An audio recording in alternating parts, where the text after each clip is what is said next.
Hi guys, in today's video, I will be talking about how to set up a PayPal account on Gumroad. So let's start it. The first thing is head over to your site, and once you will be there, you can see the same interface. Take a look on the left side. You will see different options from these. Scroll down and select the option Payout.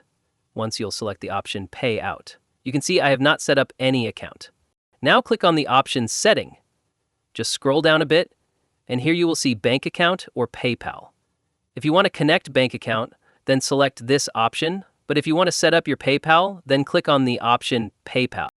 Now if I scroll down more, here you can see you have to enter your PayPal email address and select the account type, individual or business.